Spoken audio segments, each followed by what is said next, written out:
जय श्री पोलका जी महाराज। Part number second. इसमें पहले पार्ट में हम लोग 1 से 20 क्वेश्चन कर चुके थे। आज क्वेश्चन नंबर 21 से लेकर और 40 क्वेश्चन करेंगे। देखिए, पहला क्वेश्चन है exclusive method of classification should not be preferred to inclusive method, be preferred to inclusive method, both inclusive and exclusive method are same, none of the above. ये क्या होता है? देखो, एक्सक्लूसिव मेथड को हिंदी में बोलते हैं अपवर्जी श्रेणी और इंक्लूसिव मेथड को बोलते हैं समावेशी श्रेणी। देखो, जो एक्सक्लूसिव मेथड के होता है उससे हम लोग बात करें तो इससे हम लोग मीन, मीडियन और मोड तीनों चीज़ें क्या ज्ञात कर सकते हैं? ज्ञात कर सकते हैं। और जो इंक्लूसिव मेथड होता है उससे हम लोग सिर्फ और सिर्फ क्या याद कर सकते हैं? मीन ज्ञात कर सकते हैं। इसलिए ध्यान रखना, मीन, मीडियन और मोड तीनों चीज़ें हम लोग यदि एक्सक्लूसिव सीरीज से ज़्यादा याद कर सकते हैं तो एक्सक्लूसिव सीरीज को समावेशी श्रेणी की तुलना में क्या देना चाहिए? हमें प्राथमिकता देनी चाहिए। यानी इसका आंसर होगा 2 नंबर। अपवर्जी श्रेणी को समावेशी की तुलना में प्राथमिकता देनी चाहिए क्योंकि अपवर्जी श्रेणी से माध्य, माध्यिका और बहुलक ज्ञात किया जाता है। अब क्या होती है एक्सक्लूसिव सीरीज? 0 से 10, 10 से 20, 20 से 30, 30 से 40। ये कौन सी हो गई अपनी एक्सक्लूसिव सीरीज? जैसे इसकी अपर लिमिट और लिमिट क्या होती है? सेम होती है इसकी। और इंक्लूसिव सीरीज क्या होती है? 0 से 10, 11 से 20, 21 से 30, 31 से 40। तो इसमें इसकी जो अपर लिमिट होती है और अगले की इसकी अपर लिमिट और अगले की लोअर लिमिट है वो सेम नहीं होती है। ये ध्यान रखना है। इसको बोलते हैं एक्सक्लूसिव सीरीज और इसको बोलते हैं इंक्लूसिव सीरीज। यानी वह श्रेणी जिसमें पहले पद की अपर लिमिट और नेक्स्ट पद की लोअर लिमिट सेम हो तो उसे बोलेंगे एक्सक्लूसिव सीरीज। और अगर पहले पद की अपर लिमिट और अगले पद की लोअर लिमिट सेम नहीं हो तो उसे क्या बोलेंगे? Inclusive series. अब कई बार क्या होता है कि हमें वो इंक्लूसिव सीरीज दे के बोलता है कि इसको एक्सक्लूसिव सीरीज में बदलेंगे।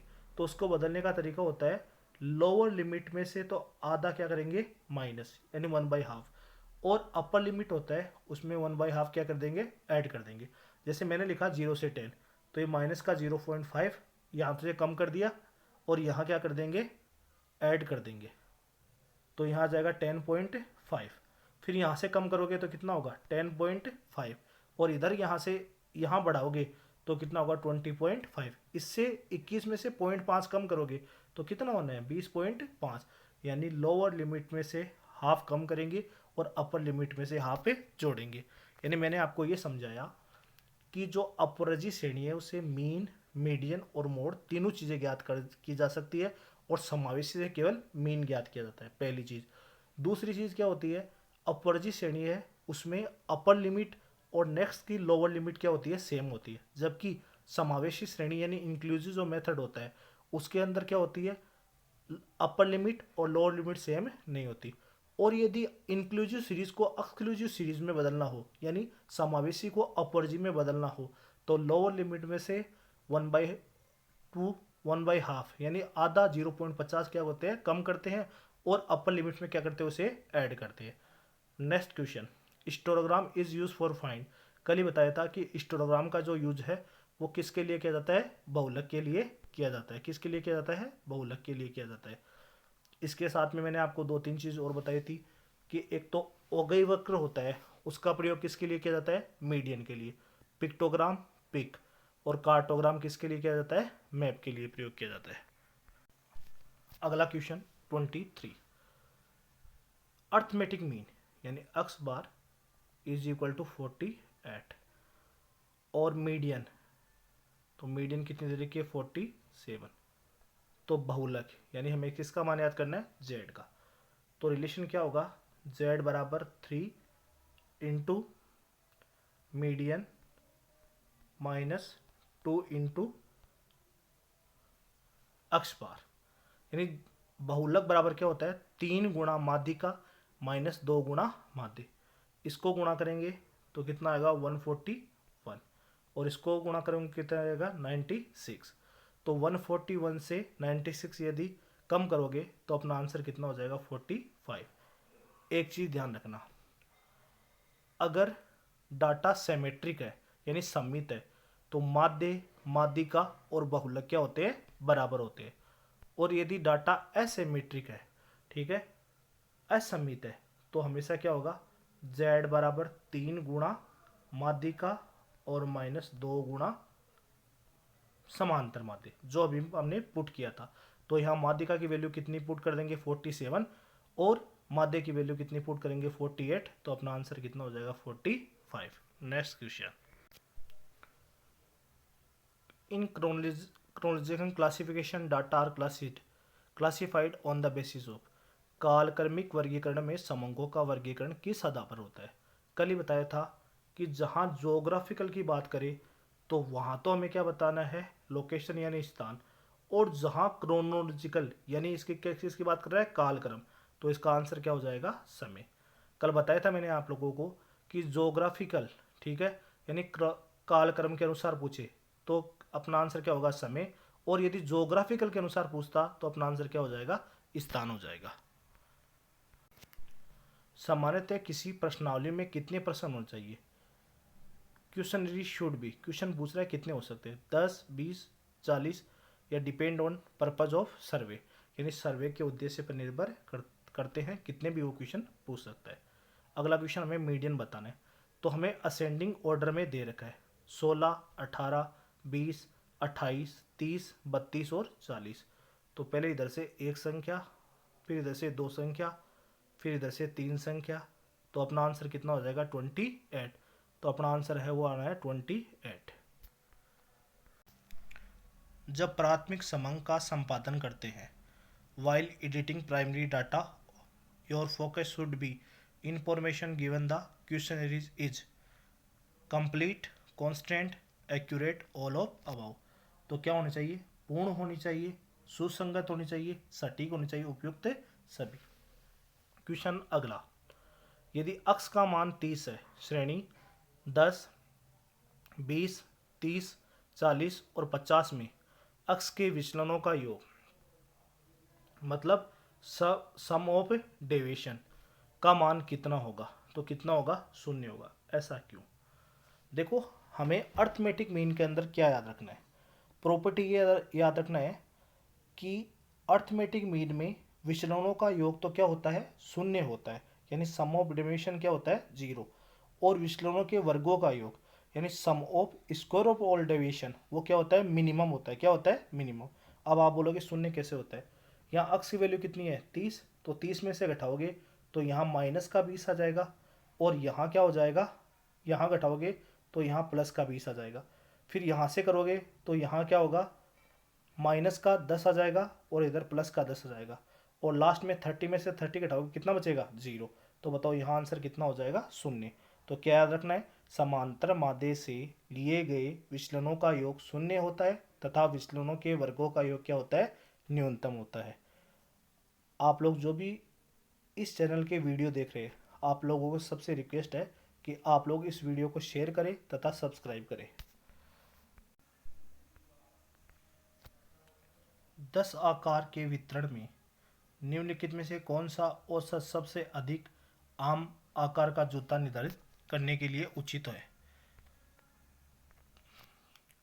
तो देखो हमें क्या याद रखना है, जहां भी हमें एवरेज सेल और एवरेज सेल और एवरेज साइज पूछे तो वहां अपना आंसर क्या हो जाएगा, बहुलक हो जाएगा। क्यों, इसका रीजन ये है क्योंकि हमने क्या बोला है कि कॉमन साइज जो सब में ज़्यादा प्रयोग की जाएगी एवरेज साइज, तो एवरेज साइज है वो सबसे ज़्यादा प्रयोग की जाती है। तो जैसे हमें पता है कि जिस शब्द की जिस मान का मान सबसे ज़्यादा पुनरावृत्ति होती है उसे हमको क्या कहते हैं, बहुलक कहते हैं। तो अपना आंसर क्या हो जाएगा, मोड हो जाएगा। हमने ये भी पढ़ा कि बहुलक है वो किसके द्वारा याद किया जाता है, हिस्टोग्राम के द्वारा याद किया जाता है। ठीक है, which is the following is a positional average, तो इसका आंसर क्या होगा, मोड। ऐसा क्यों, एक तो होता है मैथमेटिकल एवरेज, वो तो कौन से होते हैं, AM, GM एंड HM। और एक कौन से होते हैं, पोजिशनल एवरेज, वो कौन से होते हैं, median and mode, median and mode.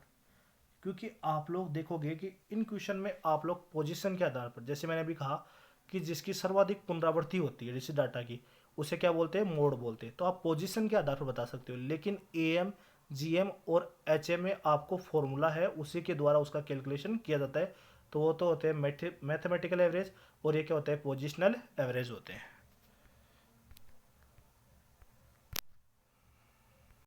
यानी सैम्पलिंग के अंदर सैम्पलिंग एरर और नॉन सैम्पलिंग एरर दोनों पाई जाती है, जबकि सेंसस में ओनली नॉन सैम्पलिंग एरर पाई जाती है। डिस्क्रीट वेरिएबल यानी असतत चर, परिवार में व्यक्तियों की संख्या।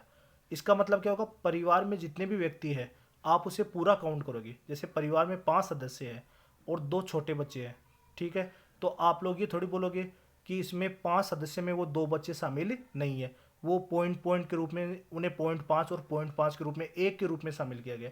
यानी जितने भी सदस्य होते हैं उन सबको एक पूरे एक कैटेगरी ग्रुप में माना जाता है। जैसे आप लोग बात करो तो किताबों में पृष्ठों की संख्या, तो वो सारी मानी जाएंगी। ऊंचाई, ऊंचाई है वो सतत चर है। क्यों ऊंचाई, जैसे 5 फुट 9 इंच, समय 10:11 मजदूरी 325, 326, कई बार पॉइंट में भी वैल्यू दी जाती है। तो ये जो चीज़ होती है वो कौन से होती है, सतत चर के उदाहरण होते हैं। जबकि असतत चर में परिवार में व्यक्तियों की संख्या, ठीक है, और उसके अलावा किताबें में पृष्ठों की संख्या, जिसे आप पूरे वैल्यू को काउंट कर सकते हो। The sum of all deviation including objection from which is following is zero. अभी बताया था कि समांतर माध्य से लिए गए विचलनों का योग यानी सम ऑफ ऑल डेविएशन क्या होता है, शून्य होता है। तो अपना आंसर क्या हो जाएगा यहाँ पर, अर्थमेटिक मीन, यानी नन ऑफ दीज। तो यहाँ पर आंसर आ जाएगा अपना arithmetic mean. Simple random sampling is not perfect when, प्राथमिकता नहीं दी जानी चाहिए। Population is homogeneous, population is hydrogenous, both 1 and 2 and none of these. तो इसका आंसर होगा पॉपुलेशन इज हाइड्रोजीनियस। मतलब जहाँ पर असजातीय हो जनसंख्या वहाँ पर सिंपल रैंडम सैम्पलिंग का प्रयोग नहीं किया जाता। सजातीय हो, जैसे समान चर के हो, तो वहाँ पर सिंपल रैंडम सैम्पलिंग का प्रयोग किया जाता है।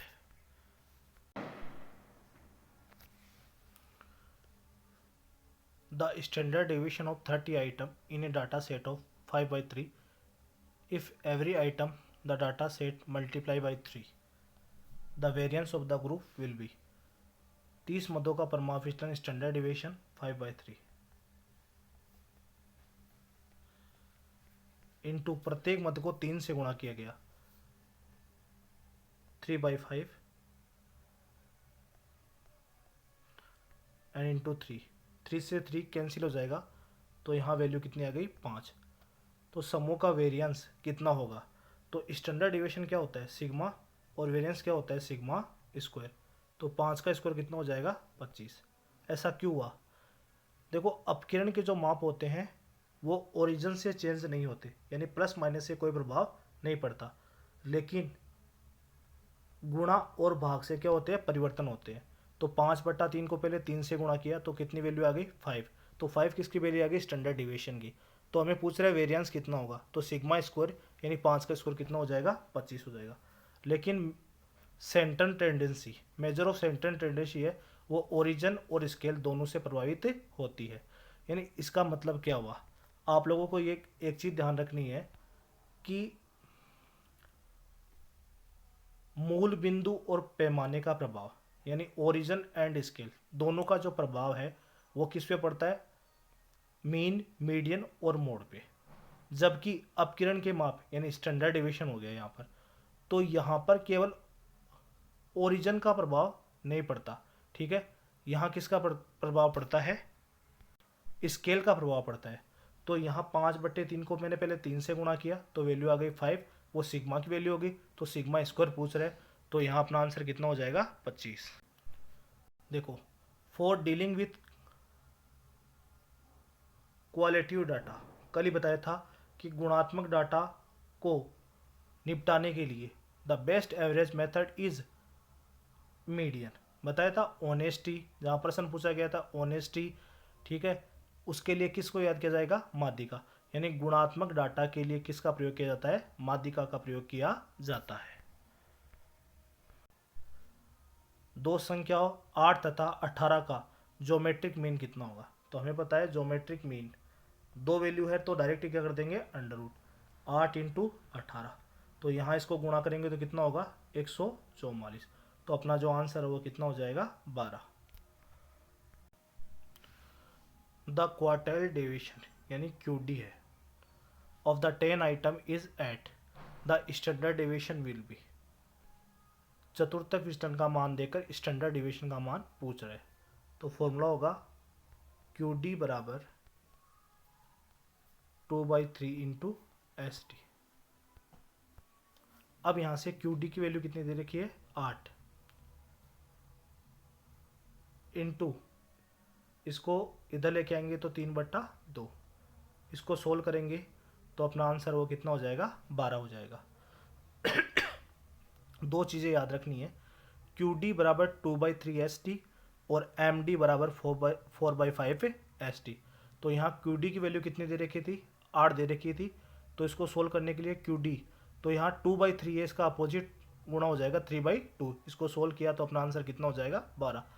कल मैंने आपको QD का फॉर्मूला भी बताया था, Q3 माइनस Q1/2, और इंटर क्वार्टाइल रेंज का फॉर्मूला क्या होता है, Q3 minus Q1। The range